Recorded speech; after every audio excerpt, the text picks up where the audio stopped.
Hello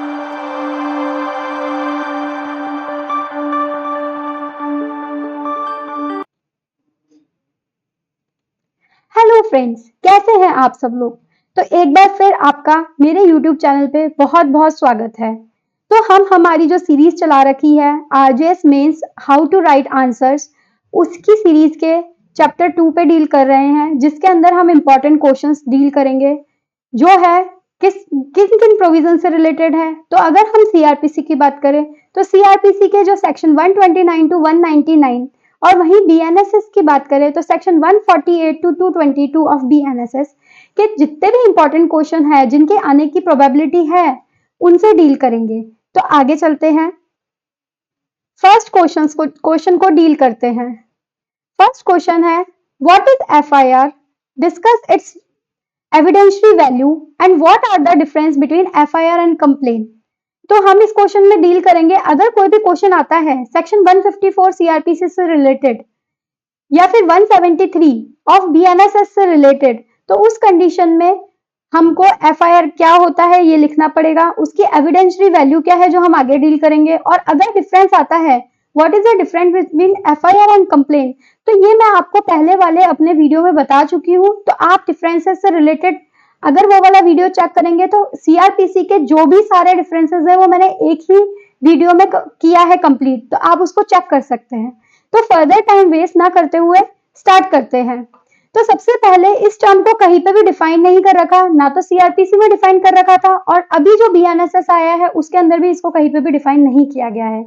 वहीं ये जो होती है ये किसी भी कमीशन ऑफ कॉग्निजेबल ऑफेंस से रिलेटेड होती है। हमेशा कोई भी ऑफेंस आपने ये ओरल भी हो सकती है और राइटिंग में भी हो सकती है। अगर सपोज कीजिए कोई सेक्सुअल ऑफेंस हुआ है, कोई कॉग्निजेबल सेक्सुअल ऑफेंस हुआ है, तो उसकी इंफॉर्मेशन जो होगी वो हमेशा वुमेन पुलिस ऑफिसर के थ्रू रिकॉर्ड की जाएगी। अगर हम मोटी मोटी बात देखें तो सीआरपीसी के 154 वहीं बीएनएसएस के सेक्शन 173 के अंदर एफआईआर से रिलेटेड प्रोविजंस दे रखे हैं। तो यहाँ पे जो इम्पोर्टेंट चीजें हैं वो यही है कि इसको पहली बात तो कहीं डिफाइन नहीं किया गया है, दूसरा ये ऑरल और रिटर्न कैसे भी हो सकती है, रिगार्डिंग क्या होती है, कॉग्निजेबल ऑफेंस के रिगार्डिंग होती है। अगर कोई सेक्सुअल ऑफेंस कमिट हुआ है तो उसकी इंफॉर्मेशन वुमेन पुलिस ऑफिसर को दी जाएगी। अब हम बात करते हैं इसके ऑब्जेक्ट की। तो ऑब्जेक्ट क्या है, ऑब्जेक्ट जो है इसके रिगार्डिंग एक केस आया था Haseeb versus state of Bihar, जिसमें सुप्रीम कोर्ट ने बताया कि एफआईआर का उद्देश्य क्या है। तो ये क्रिमिनल लॉ को मोशन में सेट करती है, it sets the criminal law in motion. वहीं पे अगर हमें कोई इंफॉर्मेशन चाहिए कि अलेज्ड क्रिमिनल एक्टिविटी है वो कैसे ली है, उसके लिए क्या क्या सुटेबल स्टेप्स लेने हैं, वो कैसे ट्रेस होगी, कैसे उसको ब्रिंगिंग टू द गिल्ट लेकर आना है, तो इन सब के रिगार्डिंग जो भी प्रोविजंस है वो सब इस केस के अंदर सुप्रीम कोर्ट ने बताया था कि क्या ऑब्जेक्ट रहा है। तो जब ये क्वेश्चन आएगा तो उसमें आप जब ये डाल देंगे कि ऑब्जेक्ट क्या होगा एफआईआर का, तो आप ये सब कुछ डील करेंगे। आगे चलते हैं, अगर मान लीजिए पुलिस ऑफिसर मना कर देता है कि वो आपकी नहीं लिख रहा है रिपोर्ट, तो उस केस में क्या रेमेडीज अवेलेबल है, तो आपके पास remedies available on non registration of FIR. तो उसमें दे रखा है कि आप एसपी के सामने कंप्लेंट फाइल कर सकते हैं। क्या सेक्शन है, 154 क्लॉज 3 डील करता है। वहीं बीएनएसएस की बात करें तो 173 क्लॉज 4 डील करता है। दूसरी, अगर जब हम रेमेडी ये एसपी के पास जाते हैं तो एसपी क्या क्या कर सकता है, या तो इन्वेस्टिगेशन खुद कंडक्ट कर लेगा और देखेगा कि क्या है, और वहीं पे अगर वो खुद कंडक्ट नहीं करता है तो किसी अपने सबऑर्डिनेट ऑफिसर को बोलेगा कि भाई इंक्वायरी कंडक्ट करो और आप इन्वेस्टिगेशन करो इसके अंदर, ठीक है।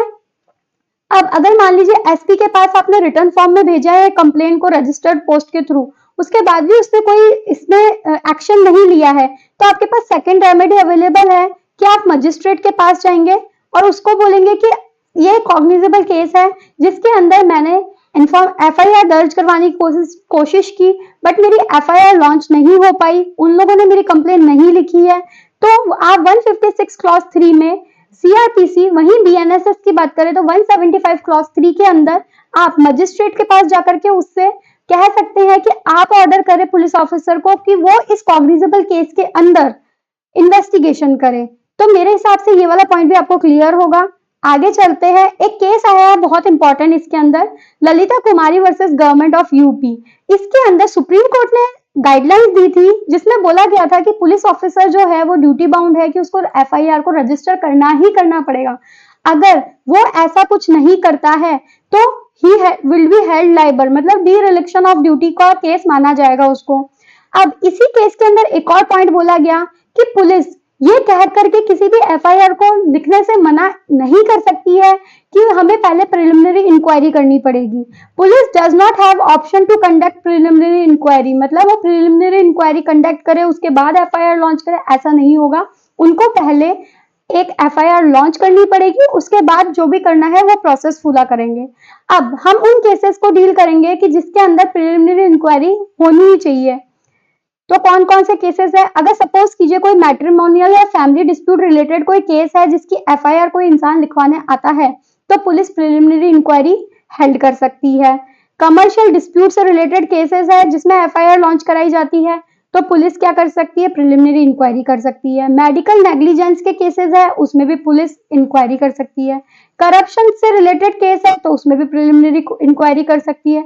वहीं अगर कोई एफआईआर लॉन्च करने में या फाइल करने में एबनॉर्मल डिले होता है तो उस कंडीशन में एक एफआईआर के लिए प्रिलिमिनरी इंक्वायरी हेल्ड कर सकती है पुलिस कि ऐसा डिले क्यों हुआ है, उसके पीछे रीजन देखेगी और फिर देखेगी कि इसको रजिस्ट्रेशन करना चाहिए एफआईआर का या नहीं। तो आप इस क्वेश्चन में ये भी लिख सकते हैं। अब हम चलते हैं नेक्स्ट पॉइंट पे। अगर हम एफआईआर की एविडेंशियरी वैल्यू की बात करें तो दामोदर प्रसाद Chandrika Prasad versus state of Maharashtra का एक इंपॉर्टेंट केस है। इसमें सुप्रीम कोर्ट ने हेल्ड किया है कि जो एफआईआर होती है ये सब्सटेंसिव पीस ऑफ एविडेंस नहीं होती है। वहीं पे अगर हम Agnu Nagesia versus state of Bihar के केस की बात करें तो इसमें बोला गया है कि एफआईआर में जो भी कुछ लिखा हुआ है उसको कॉरोबरेट किया जा सकता है इंफॉर्मेशन से। ठीक है, तो ये दो इंपॉर्टेंट केस है on the evidentiary value of FIR. अब एक नया कंसेप्ट आजकल हमको बहुत देखने को मिल रहा है, कंसेप्ट ऑफ जीरो एफआईआर। कई बार पुलिस ऑफिसर्स क्या कहते हैं, पुलिस ऑफिसर क्या करते हैं, वो लोग मना कर देते हैं कि नहीं है हमारे जुरिस्डिक्शन में ही नहीं आ रहा है, तो हमारे जुरिस्डिक्शन में जो चीज नहीं आ रही है उसकी एफआईआर हम नहीं लिखेंगे। आप जुरिस्डिक्शन वाले पुलिस स्टेशन जाइए और वहां जाके एफआईआर लिखवाइए। तो स्टेट ऑफ एपी वर्सेस पुनाती रुम्मे वाले केस में सुप्रीम कोर्ट ने यह बोला है कि आप मना नहीं कर सकते इस बेसिस पे कि आपके पास जुरिस्डिक्शन नहीं है या कोई और रीजन से, आपको एफआईआर लिखनी ही पड़ेगी। फिर वो अकॉर्डिंग टू प्रोविजंस ट्रांसफर हो जाएगी, जो भी इनके प्रोविजंस है वो ट्रांसफर हो जाएगी, लेकिन you are duty bound to write the application and if you refuses to record the complain or FIR then you will be held liable for dereliction of a duty. ठीक है, यहाँ तक के पॉइंट क्लियर होंगे। ये cryptic और anonymous telegraphic message, ये एक बहुत इंपॉर्टेंट पॉइंट आजकल बहुत ट्रेंड में है, बहुत पूछा जा रहा है। तो मैं आपको इसके रिगार्डिंग एक बात बोलना चाहूंगी कि अभी अगर आपने एपीओ मेंस का पेपर दिया हो तो उसमें इससे रिलेटेड एक क्वेश्चन आया था। उसमें ये पूछा गया था इसकी एविडेंशियरी वैल्यू क्या होती है। तो इसमें कहा गया है कि अगर मान लीजिए कोई क्रिप्टिक या एनोनिमस टेलीफोन मैसेज से आपको कोई कंप्लेन करता है और वो क्लियरली स्पेसिफाई करता है कि ये कॉग्निसेबल ऑफेंस नहीं है, तो मतलब clearly did not specify A cognizable offence, यहाँ पे नॉट आएगा, यहाँ पे नॉट वर्ड लिखना हुआ है, स्किप हो गया है, तो यहाँ पे हम नॉट लिख लेंगे। अगर क्लियरली डिड नॉट स्पेसिफाई करता है, ये did not specify cognizable offence के कमीशन को, तो उसको एफआईआर ट्रीट नहीं किया जा सकता है। ऐसी एक क्रिप्टिक और एनोनिमस टेलीफोन मैसेज को आप एफआईआर कभी भी ट्रीट नहीं करेंगे। अगर आप ये भी पॉइंट लिख कर आएंगे तो you will definitely get good marks comparative to other students. एक लास्ट केस की हम इस क्वेश्चन में डील कर लेते हैं कि youth bar association of India का जो केस है versus union of India and others, इसके अंदर सुप्रीम कोर्ट ने रिगार्डिंग एफआईआर कुछ गाइडलाइंस दी है। अगर आपके पास टाइम बचता है और आपका पोर्शन बड़े मार्क्स का है तो आप इन गाइडलाइंस में से एक दो गाइडलाइंस लिख सकते हैं। Otherwise if you mention the case then only it's more than sufficient, ये आपको मोर देन इनफ रहेगा। चलिए अब हम हमारे नेक्स्ट क्वेश्चन को डील करते हैं। तो ये बताता है what are the powers of a magistrate and a police officer in dispersing unlawful assembly. अगर हम अनलॉफुल असेंबली की बात करें और उसको डिस्पर्स करने की बात करें तो इसमें पूछा गया है कि मजिस्ट्रेट की, पुलिस ऑफिसर की क्या पावर है डिस्पर्स करने के लिए। तो जैसा कि सीआरपीसी का सेक्शन 129 और वहीं बीएनएसएस का सेक्शन 148 सेम प्रोविजन से डील कर सकता है। तो ये लोग इनको चेतावनी देंगे, वार्निंग देंगे कि आप डिस्पर्स हो जाइए, if you want be disperse then other actions will be taken against you.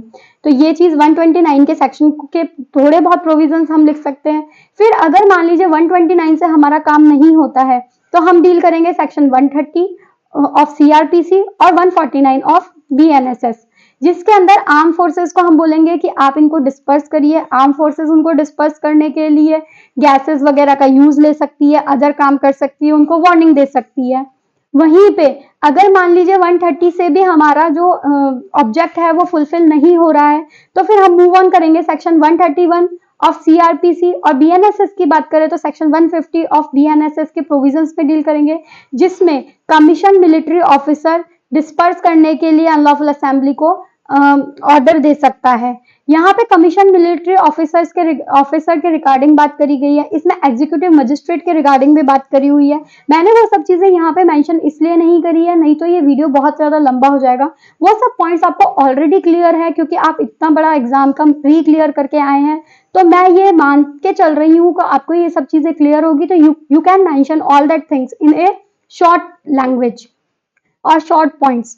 अब ये बात कही गई है कि अनलॉफुल असेंबली को डिस्पर्स करने टाइम अगर मान लीजिए कुछ भी चीज हो गई है तो इनने जो भी एक्शंस लिए हैं वो गुड फेथ में, उसके लिए इनके ऊपर कोई कार्रवाई नहीं करेगी। इसके रिगार्डिंग प्रोविजंस कहाँ दे रखे हैं, सेक्शन 132 सीआरपीसी और 151 ऑफ बीएनएसएस। अब हम हमारे नेक्स्ट क्वेश्चन को डील करते हैं, जिसमें बता रखा है what provisions have been made in criminal procedure और BNSS for removal of public nuisance. मतलब कि पब्लिक न्यूसेंस को रिमूव करने के लिए बीएनएसएस और सीआरपीसी में क्या प्रोसीजर बता रखे हैं। तो हम और आप बहुत अच्छे से ये जानते हैं कि सेक्शन 133 ऑफ सीआरपीसी और वहीं बीएनएसएस की बात करें तो सेक्शन 152 ऑफ बीएनएसएस वो पब्लिक न्यूसेंस से डील करता है। अगर हम कंसेप्ट ऑफ पब्लिक न्यूसेंस की एक शॉर्ट में डेफिनेशन दें तो ये क्या होती है, इट इज एन ऑब्स्ट्रक्शन। ये ऑब्स्ट्रक्शन होता है जो कि है रिस्क और इंजुरी टू लाइफ और हेल्थ और कंफर्ट और कन्वीनियंस। इनको कोई भी ऑब्स्ट्रक्शन करते हैं या रिस्क करते हैं या इंजरी करते हैं किसी की लाइफ, हेल्थ, कंफर्ट और कन्वीनियंस को, तो ये एक पब्लिक न्यूसेंस के अंदर फॉल करता है। अब अगर हम सेक्शन 133 या सेक्शन 152 ऑफ बीएनएसएस की बात करें तो इसमें क्लियरली ये मेंशन कर रखा है कि अगर कोई ऐसा घर है, बिल्डिंग है जिसके गिरने की संभावना है, ऐसा कोई ट्री है जो बहुत बड़ा है, बहुत बिग है और अबाउट टू फॉल है, या फिर ऐसा कोई एनिमल है जिसको बांध के रखना बहुत ज्यादा जरूरी है, डेंजरस एनिमल है, या फिर ऐसा कोई क्राउडेड प्लेस है जहां से लोगों को हटाने की बहुत ज्यादा जरूरत है, या फिर ऐसा कोई गड्ढा है, वेल है जिसकी फेंसिंग जरूरी है, और सो ऑन। जो 6 पॉइंट्स इसमें दे रखे हैं उन पॉइंट्स को हम यहाँ पे मेंशन कर देंगे।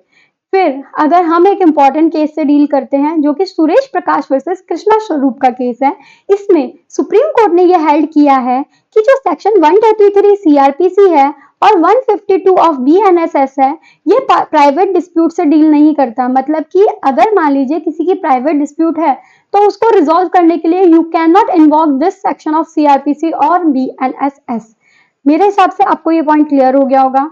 अब हम एक और इम्पॉर्टेंट केस की बात करते हैं जो कि है case Ghulam Rasool Raso versus state. ये 1978 का केस है जिसके अंदर सुप्रीम कोर्ट ने ये बोला है कि अगर किसी पर्सन ने सिविल कोर्ट के अंदर मूव कर लिया है, मतलब सिविल कोर्ट में रेमेडी के लिए मूव कर रहा है, तो वो रिलीफ 133 ऑफ सीआरपीसी और 152 of BNSS can not claim. अब इसके अंदर अगर ये क्वेश्चन छोटा आता है तो आप ये लिख कर आएंगे तो आपको सफिशिएंट मार्क्स मिल जाएंगे, नहीं तो आपको इसके अंदर प्रोविजन एज टू प्रोसीजर लिखने पड़ेंगे। जैसे कि हम उसको बुलाएंगे, उसको हम अगर वो मतलब प्राइवेट राइट को डिनाई करता है तो उसको एक टाइम मौका दिया जाएगा, अपॉर्चुनिटी दी जाएगी कि आप ये प्रूव करो कि ये पब्लिक राइट नहीं है, और फिर ऑर्डर कब एब्सोल्यूट हो जाएगा, ये सारे प्रोविजन हम इसमें मेंशन करेंगे। तो ये पॉइंट आपको क्लियर हो गया होगा। हम हमारे नेक्स्ट क्वेश्चन को डील करते हैं। तो क्वेश्चन नंबर 4 हमें बताता है what provisions have been made in CrPC और BNSS regarding disputes in respect to land और वाटर। लैंड और वाटर से रिलेटेड डिस्प्यूट्स के रिगार्डिंग जो भी है उसके रिगार्डिंग हमें क्या क्या प्रोविजन दे रखे हैं।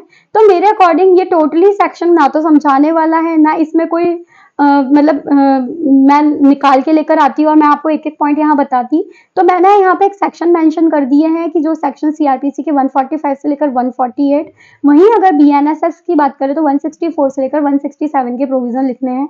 यहाँ पे कोई भी पुलिस ऑफिसर या कोई भी अदर पर्सन जिसको सस्पेक्ट है कि यहाँ पे ब्रीच, क्रिमिनल ब्रीच हो सकता है, मतलब पीस का ब्रीच हो सकता है, तो वो एग्जीक्यूटिव मजिस्ट्रेट के पास मूव करेगा कि कोई लैंड के पोजीशन से रिलेटेड या फिर लैंड को राइट, लैंड या वाटर के राइट से, यूज लेने के राइट से रिलेटेड कुछ प्रॉब्लम इशू अराइज हुए हैं जिसकी वजह से उस पर्टिकुलर एरिया में क्या हो रहा है, ब्रीच ऑफ पीस हो रहा है। तो एग्जीक्यूटिव मजिस्ट्रेट को यहाँ पावर दी हुई है, वो चेक करेगा और उसके अंदर वो ऑर्डर देगा। इसके अंदर टाइम पीरियड दे रखा है 2 मंथ का, 6 मंथ का, तो वो सब चीजें मेरे अकॉर्डिंग आप सब लोगों को क्लियर होगी। तो अगर ऐसा कोई क्वेश्चन आएगा तो आप 145 से लेकर के 148 सीआरपीसी और 164 टू 167 सीआरपीसी के सारे प्रोविजंस डाल देंगे। मतलब हर एक वर्ड पॉइंट टू पॉइंट लिखना जरूरी नहीं है, जो भी इंपॉर्टेंट पॉइंट्स उसमें दे रखे हैं आप यहाँ पे मेंशन कर देंगे।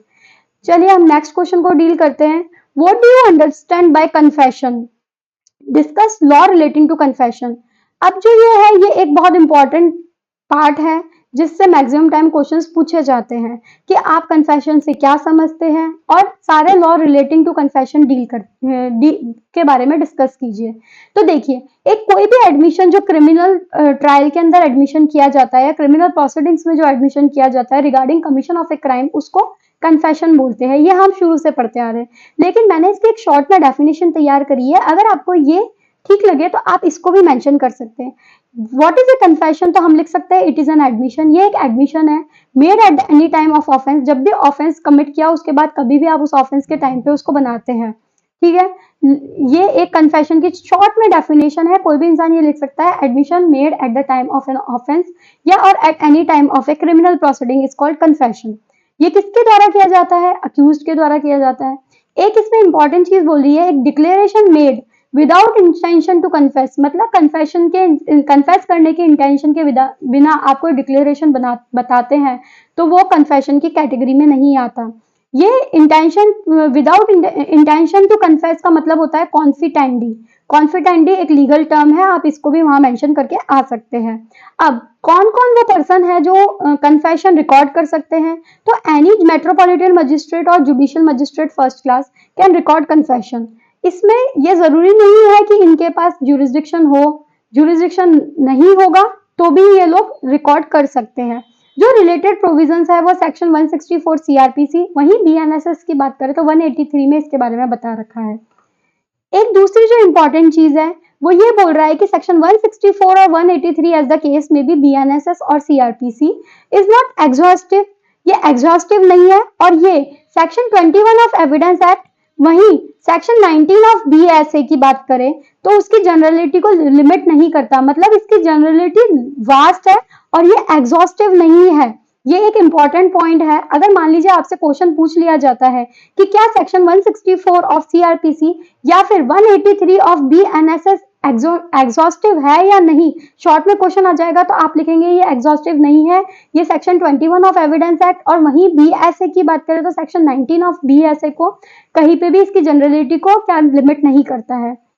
अब इसमें ये बता रखा है कि जो मजिस्ट्रेट होगा, भले मेट्रोपॉलिटन मजिस्ट्रेट होगा या जुडिशियल मजिस्ट्रेट फर्स्ट क्लास होगा, उसके पास डिस्क्रिएशन है। अगर वो चाहे तो वो रिकॉर्ड करेगा कन्फेशन, वो चाहेगा तो रिकॉर्ड नहीं करेगा। इसमें हमें ये चीज भी लिखनी है कि वो वार्निंग देगा कि मतलब आपको जरूरी नहीं है कि आप कन्फेस करें ही करें। अगर वो कन्फेस करने से मना कर देता है और अगर आप कन्फेस करते हैं तो ये आपके अगेंस्ट में लिया जाएगा। उसके बाद वो साइन, सिग्नेचर जो भी है वो सारा प्रोसेस इसमें आपको मेंशन करना पड़ेगा। अब हम हमारे नेक्स्ट क्वेश्चन से डील करते हैं जिसके अंदर दे रखा है, what is the remedy of an investigating police officer in case he want to detain a arrested person for more than 24 hours. अगर आप एक अरेस्टेड पर्सन को 24 घंटे से ज्यादा टाइम पीरियड के लिए डिटेन करना चाहते हैं तो आपके पास क्या रेमेडी है? तो यहाँ पे हमको शॉर्ट के अंदर सेक्शन 167 ऑफ सीआरपीसी, वहीं बीएनएसएस की बात करें तो 187 की बात लिखनी पड़ेगी, जिसके अंदर हम क्या क्या चीजें मेंशन करेंगे मैं आपको पॉइंटर्स में बता देती हूँ। आप सबसे पहले मेंशन करेंगे अगर 24 आवर्स के अंदर अंदर इन्वेस्टिगेशन पूरी नहीं होती है तो पुलिस ऑफिसर उसको प्रोड्यूस करेगा। कहाँ प्रोड्यूस करेगा? कॉम्पिटेंट मजिस्ट्रेट के सामने प्रोड्यूस करेगा कि हमारी इन्वेस्टिगेशन मतलब कंप्लीट नहीं हुई है और हमें फर्दर मोर टाइम पीरियड चाहिए इन्वेस्टिगेशन को कंप्लीट करने में। तो ये डिस्क्रिशन ऑफ द मजिस्ट्रेट है कि वो आपको 15 डेज की पुलिस कस्टडी प्रोवाइड कर सकता है, और अगर वो चाहे तो 15 डेज की पुलिस कस्टडी ना प्रोवाइड करके 15 डेज की जुडिशियल कस्टडी प्रोवाइड कर सकता है। लेकिन यहाँ पे अगर इन्वेस्टिगेटिंग ऑफिसर ये चाहते हैं कि उनको 24 आवर्स से ज्यादा का टाइम पीरियड मिले इन्वेस्टिगेशन को कंप्लीट करने के लिए या केस को इन्वेस्टिगेट करने के लिए, तो यहाँ पे ये मजिस्ट्रेट के सामने 167 के अंदर उसको लेकर जाएंगे, उसको प्रोड्यूस करेंगे, इन पर्सन प्रोड्यूस करेंगे ऐसे पर्सन को, और वहां पे डिमांड करेंगे कि सर हमें आप टाइम पीरियड प्रोवाइड कर दीजिए, पुलिस कस्टडी दे दीजिए। वो पुलिस कस्टडी 15 डेज से ज्यादा की नहीं होगी किसी भी कंडीशन में, और यहाँ पे जैसा भी केस है वो 60 डेज 90 डेज उसके अंदर अगर इन्वेस्टिगेशन पूरी नहीं होगी तो अक्यूज का राइट अरोज हो जाएगा। वो सब चीजें यहाँ मेंशन करने की हमें जरूरत नहीं है। यहाँ पे केवल हमें ये लिखना है कि इन्वेस्टिगेटिंग पुलिस ऑफिसर किस केस में डिटेन कर सकता है 24 आवर्स। तो इतना सा लिख कर आएंगे, जब सेक्शन 167 ऑफ सीआरपीसी या 187 ऑफ बीएनएसएस के अंदर मजिस्ट्रेट अक्यूज्ड को 20 मतलब पुलिस कस्टडी में भेज देता है तो उसको 24 आवर्स से ज्यादा डिटेन कर सकता है। केवल इतना सा पॉइंट लिख कर आएंगे तो आपको इसमें फुल में से फुल मार्क्स मिल जाएंगे, और ये एक शॉर्ट क्वेश्चन के रूप में ही आएगा आपके सामने। नेक्स्ट क्वेश्चन को डील करते हैं। इसमें लिखा हुआ है, can a magistrate stop investigation? क्या कोई मजिस्ट्रेट इन्वेस्टिगेशन को स्टॉप कर सकता है? इफ सो, अगर ऐसा है, in what cases and under what provision? कौन से केसेस के अंदर मजिस्ट्रेट ऐसा कर सकता है और क्या प्रोविजंस है जिसके अंदर कर सकता है? तो देखिए, अगर हम जनरल बात करें तो जनरल बात यह है कि मजिस्ट्रेट को बाउंड नहीं है कि वो स्टॉप करे ही करे है, मतलब इन्वेस्टिगेशन को स्टॉप करे ही करे। ये प्रोविजंस कहाँ दे रखे हैं? अगर हम सीआरपीसी की बात करें तो सेक्शन 167 क्लॉज 5 के पैरा 2 के अंदर ये चीज मेंशन कर रखी है। वहीं बीएनएसएस की बात करें तो 187 के क्लॉज 9 के अंदर magistrate not bound to stop investigation के रिगार्डिंग प्रोविजन दे रखे हैं। वहीं पे मजिस्ट्रेट कब स्टॉप कर सकता है तो इसके रिगार्डिंग जो मजिस्ट्रेट के रिगार्डिंग प्रोविजंस दे रखे हैं वो इसी ये 167 क्लॉज 5 और 187 क्लॉज 9 के अंदर बता रखा है कि magistrate can stop further investigation in summon cases. Summon cases में फर्दर इन्वेस्टिगेशन को मजिस्ट्रेट रोक सकता है जब, क्या उसके लिए कंडीशन फुलफिल करनी बहुत जरूरी है, जब इन्वेस्टिगेशन कंक्लूड नहीं होती है within 6 month from the date of arrest. जिस दिन आपने मतलब अक्यूज को गिरफ्तार कर लिया उस दिन से 6 मंथ का टाइम पीरियड कंप्लीट हो गया और उसके अंदर भी आपकी इन्वेस्टिगेशन पूरी नहीं हो रही है समन केस में, तो मजिस्ट्रेट के पास एक ऑप्शन है कि वो स्टॉप कर देगा कि आप भाई नहीं भाई जरूरत नहीं है, आप फर्दर इन्वेस्टिगेशन ना करें। और दूसरी एक और चीज दे रखी है कि अगर पुलिस को चाहिए, पुलिस को लगता है इंटरेस्ट ऑफ जस्टिस या पब्लिक पॉलिसीज के इंटरेस्ट में ये बहुत जरूरी है कि इसकी फर्दर इन्वेस्टिगेशन कंटिन्यू रहे, तो वो यहाँ पे एक एप्लीकेशन दे सकता है कि सर हमें प्लीज थोड़ा सा टाइम पीरियड देने दीजिए। तो ये टोटली डिस्क्रिशन ऑफ मजिस्ट्रेट है। नेक्स्ट क्वेश्चन हम डील करते हैं पुलिस डायरी से रिलेटेड। तो क्वेश्चन नंबर 8 हमारा बोलता है, what is a police diary, state it's objective. तो पुलिस डायरी आपको मुझे हम सब लोगों को पता है, पुलिस डायरी के रिगार्डिंग जो प्रोविजन है वो सेक्शन 172 ऑफ सीआरपीसी। वहीं अगर बीएनएसएस की बात करें तो 192 के अंदर डील कर रहे हैं। उसके अंदर क्या बता रखा है कि एक डायरी होगी जिसके अंदर वो डे टू डे जो भी अपना काम करेंगे, जो भी इन्वेस्टिगेशन करेंगे, जिससे भी मिलेंगे, जहां भी जिस भी प्लेस में जाएंगे उसके रिगार्डिंग चीजें, इन्वेस्टिगेशन से रिलेटिंग प्रोविजन सारे उसमें मेंशन करेंगे। ये जो डायरी होगी ये ड्यूली पेजिनेटेड होगी और क्या होगा, फुल्ली बाइंडिंग होगी और इसमें टाइम और डेट सब कुछ मेंशन करनी होगी। ये तो मैंने आपको पुलिस डायरी के बारे में बता दिया, आप ये सब कुछ इसमें मेंशन करके आएंगे। अब हम दूसरी तरफ एक इंपॉर्टेंट केस लॉज की बात कर लेते हैं कि इसकी एविडेंशियरी वैल्यू की अगर हम बात करें तो Shamshul Kanwar versus state of UP का एक केस आया जिसमें सुप्रीम कोर्ट ने ये बोला कि जो भी पुलिस डायरी में एंट्री होती है वो सब्सटैंटिव नहीं होती है, दूसरी बात कॉरोबरेटिंग भी नहीं होती है। ये चीज हम यहाँ पे बिल्कुल क्लियर रखेंगे हमारे माइंड में कि एफआईआर जो होती है उसकी एविडेंशियरी वैल्यू जो है वो सब्सटैंटिव नहीं है, बट उसकी जो इन्फॉर्मेशन है वो कॉरोबरेट करने के काम आती है। बट जो पुलिस डायरी है वो ना तो सब्सटैंटिव होती है ना कॉरोबोरेटिंग होती है। ये हमें कहाँ से पता चला, Shamshul Kanwar versus state of UP के केस में ये चीज मेंशन की गई थी। अब हम पुलिस डायरी का ऑब्जेक्ट की बात करें तो पुलिस डायरी की जो ऑब्जेक्ट है ये कोर्ट को इनेबल करती है कि क्या मेथड ऑफ इन्वेस्टिगेशन यूज किया गया है पुलिस के द्वारा, कि किस किस प्रोसेस को उन्होंने फॉलो किया है। इस पुलिस डायरी से मजिस्ट्रेट को पता है कि कितने मतलब विजिलेंस के थ्रू उसने इन्वेस्टिगेशन की गई है, या अगर इस इन्वेस्टिगेशन में कुछ लैक्यूना रहे हैं तो किस पॉइंट्स पे रहे हुए हैं, और अगर कुछ गड़बड़ की गई है तो वो पुलिस डायरी से बिल्कुल क्लियर हो जाती है। इसलिए इसका ऑब्जेक्ट होता है कि जिससे कोर्ट को सारे मेथड का पता चले कि पुलिस इन्वेस्टिगेशन में क्या क्या मेथड को फॉलो किया गया है। हम हमारे नेक्स्ट क्वेश्चन से डील करते हैं, जिसमें बताया गया है explain briefly the provision of CrPC और बीएनएसएस। बीएनएसएस और सीआरपीसी के प्रोविजंस को हमें ब्रीफली एक्सप्लेन करना है कि ट्रायल ऑफ क्रिमिनल केसेस कहाँ कहाँ कैसे कैसे होगी। तो इसके रिगार्डिंग जो प्रोविजंस है वो अगर हम मोटे रूप से बात करें तो section 177 of CrPC to 189 of CrPC same provision से डील करता है। वहीं पे मैंने यहाँ पे सारे पॉइंटर्स नहीं लिखे हैं क्योंकि ये चीज हमें बहुत क्लियर है कि हर जो ऑफेंस ट्राइबल है किसी भी कोर्ट के उसके लोकल ज्यूरिसडिक्शन में ऑफेंस कमिट हुआ है तो वहां पर हम उसको उसी ज्यूरिसडिक्शन में डील करेंगे। दूसरी अगर हम बात करें तो ये इसका प्रोविजन कहाँ दे रखा है, सेक्शन 177 सीआरपीसी 197 बीएनएसएस में दे रखा है। प्लेस ऑफ इंक्वायरी और ट्रायल कौन सा होगा, तो जो सेक्शन 178 और 198 ऑफ बीएनएसएस के अंदर बता रखा है वो वाले ट्रायल के प्रोविजन इंक्वायरी का होगी, ट्रायल का होगी, वो उसके अकॉर्डिंग डील करेंगे।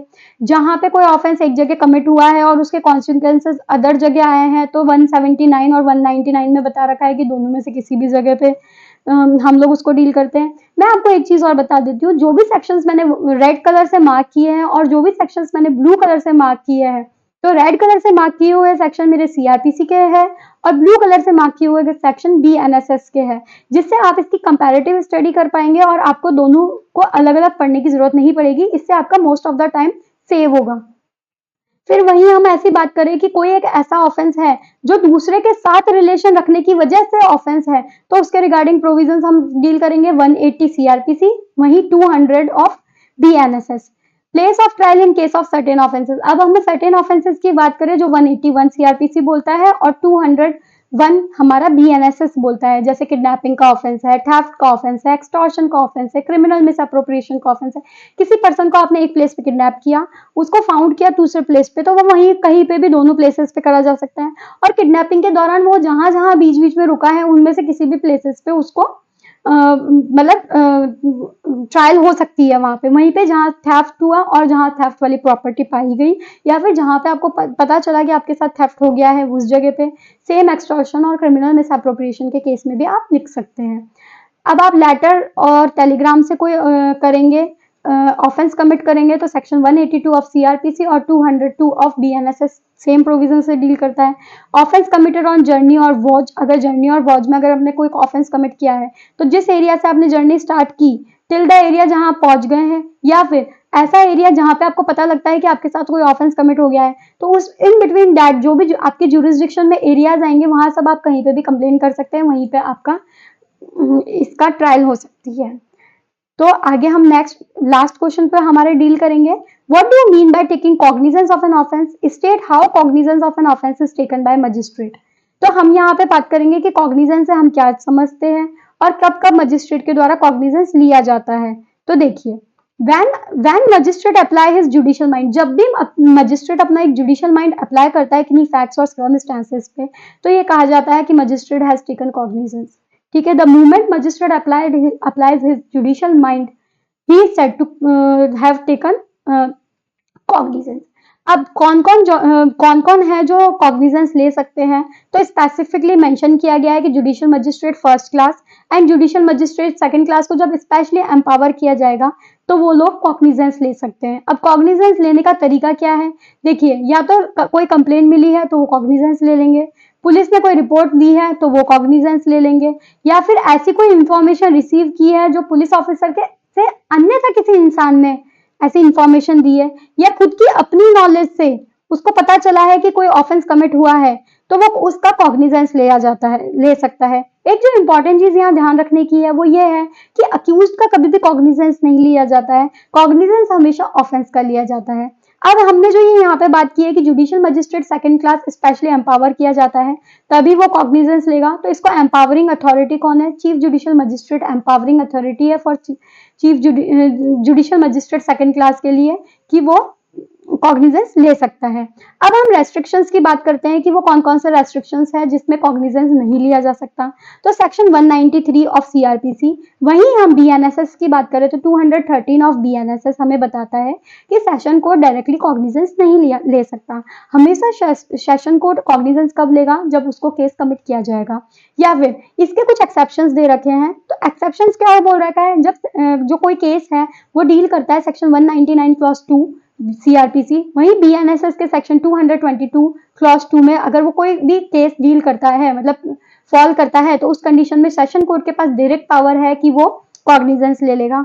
वहीं पे जो भी किसी अदर लॉ में अगर डायरेक्ट प्रोविजन बता रखा है कि सेशन कोर्ट के पास एक्सक्लूसिव पावर है टू टेक कॉग्निजेंस, जैसे कि हम अगर बात करें तो पॉक्सो के अंदर सेशन कोर्ट डायरेक्टली ले लेगा, और जो बहुत सारे स्पेशल अदर लॉज है जिसके अंदर सेशन कोर्ट के पास डायरेक्ट पावर है कि वो कॉग्निजेंस ले लेगा, तो वो यहाँ पे कॉग्निजेंस ले सकता है। तो ये वाली चीज मेरे को लगता है आपकी क्लियर हो गई होगी।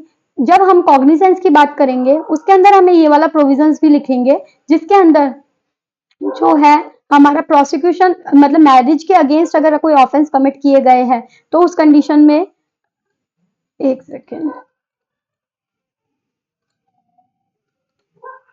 मैरिज के अगेंस्ट कोई भी आपके ना ऑफेंसेस किए गए हैं तो आप सेक्शन 198 और 219 ऑफ बीएनएसएस के जो भी प्रोविजन है उसके बारे में लिखेंगे। इसके कुछ इंपॉर्टेंट छोटे मोटे पॉइंट्स मैंने लिखे हैं। अगर ऐसा कोई पर्सन है जो 18 ईयर्स का से कम का है, लाइक माइनर है, या फिर वो इडियट है या लुनेटिक है, बट वो क्या है, मैरिड है, तो उस कंडीशन में उसके बिहाफ पे कोई और पर्सन कंप्लेन फाइल कर सकता है। वहीं पे किसी के हस्बैंड है, वो सर्व कर रहा है आर्म फोर्सेस में और उसको ऐसा लगता है कि उसको उसकी वाइफ के खिलाफ कोई ऐसा मतलब केस करना है और वो वहां से नहीं आ सकता, उसको छुट्टी नहीं मिल सकती है, तो वो अपने आर्म फोर्सेस के सुपीरियर ऑफिसर से एक ना लेटर लिखवाएगा और वो लेटर आगे फॉरवर्ड कर दिया जाएगा। और जहां पे उसने जिस भी इंसान का वहां नेम मेंशन किया गया, इधर हिज फ्रेंड और हिज फैमिली मेंबर्स और रिलेटिव्स, वो उसकी जगह वहां पे केस फाइल कर सकते हैं। और जहां पे कोई एग्रीव पर्सन वाइफ है और विक्टिम है बाइगेमी लाइक रिलेटेड ऑफेंसेस की, तो उसके बिहाफ पे कौन कर सकता है, उसके पापा कर सकते हैं, उसका भाई कर सकता है, उसकी सिस्टर कर सकती है, उसकी सिस्टर के बच्चे कर सकते हैं, और अदर ब्लड रिलेटिव्स कर सकते हैं। तो मेरे अकॉर्डिंग आपका ये वाला पॉइंट क्लियर हो गया होगा। तो हमने जो डील किया है वो आज सेक्शन कंप्लीट किए हैं हमने। सीआरपीसी की बात करें तो सेक्शन 199 तक के सारे प्रोविजंस को हमने डील किया है, और अब हम नेक्स्ट उसमें हम लोग डील करेंगे अपने 200 एंड ऑनवर्ड्स। तो मेरे अकॉर्डिंग दो और लेक्चर्स के अंदर, दो और वीडियोस के अंदर आपका जो इंपॉर्टेंट केसेस है वो कंप्लीट हो जाएंगे और इंपॉर्टेंट क्वेश्चंस कंप्लीट हो जाएंगे। Thanks for watching. Please like, do share and subscribe the channel. Thank you so much.